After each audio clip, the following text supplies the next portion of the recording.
Di sebuah desa kecil yang berbatasan dengan hutan, suara alam berbaur dengan tawa anak-anak yang bermain saat Raka dan Dimas berjalan di sepanjang jalan desa. Narator V.O. Di sebuah desa kecil di tepi hutan, dua orang sahabat bernama Raka dan Dimas menghabiskan hari-hari mereka untuk bermain dan bertualang.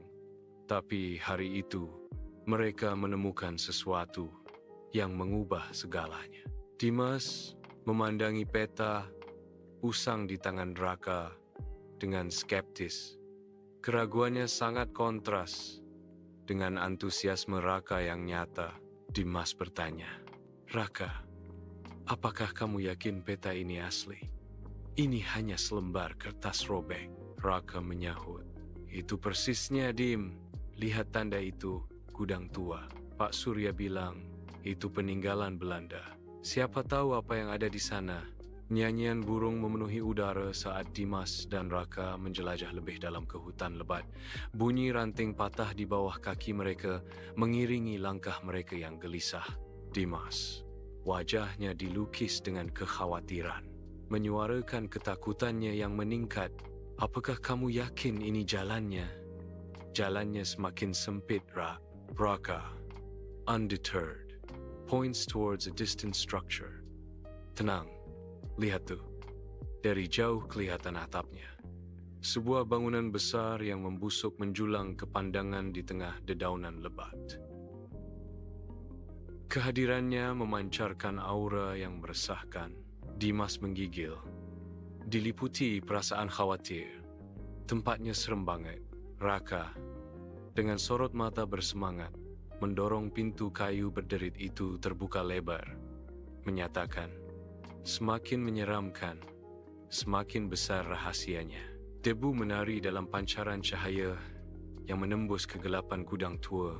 Udara terasa berat dengan aroma pembusukan.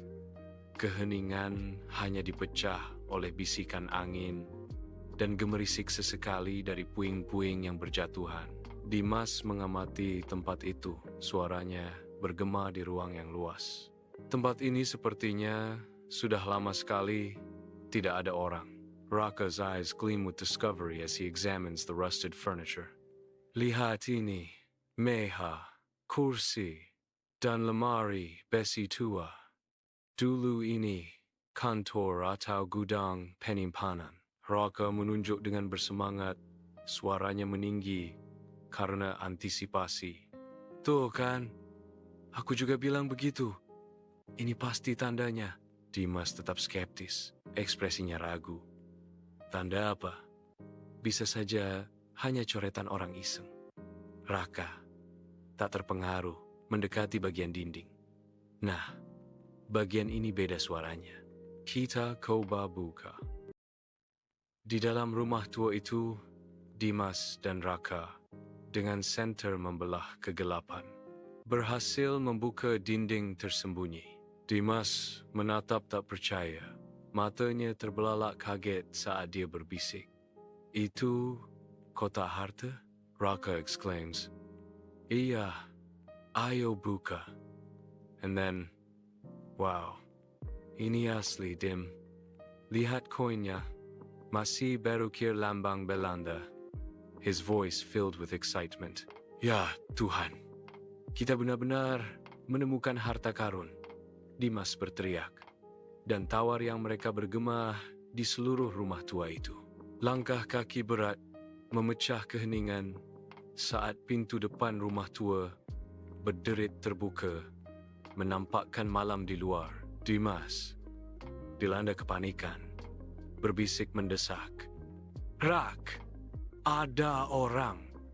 Bagaimana ini?" Raka dengan gerakan cepat menarik Dimas ke belakang lemari tua. "Cepat, sembunyi di balik lemari," ia mendesak. Pak Surya masuk. Sebuah lampu minyak memancarkan bayangan aneh yang menari di seberang ruangan. Saat dia memanggil, "Siapa di sini? Aku tahu ada yang masuk."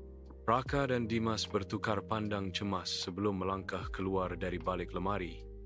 Wajah mereka diterangi oleh cahaya yang berkedip-kedip.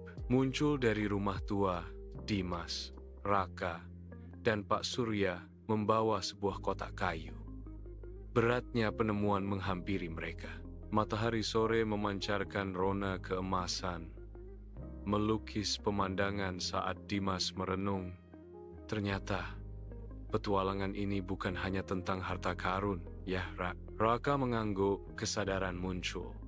Ya, kupikir yang membuatnya berharga adalah emasnya. Tapi ternyata, keberanian dan kerjasama juga penting. Pak Surya tersenyum ramah, memberikan wejangan. Kalian berdua anak-anak yang hebat. Kadang-kadang, bahkan orang dewasa lupa bahwa kejujuran lebih berharga daripada kekayaan. Ketiga orang itu memulai perjalanan mereka menyusuri jalan desa. Sosok mereka membayangi matahari terbenam. Burung-burung di malam hari menyanyikan perpisahan mereka. Nyanyian mereka menjadi latar belakang yang damai untuk pelajaran yang dipelajari dan harta karun yang ditemukan.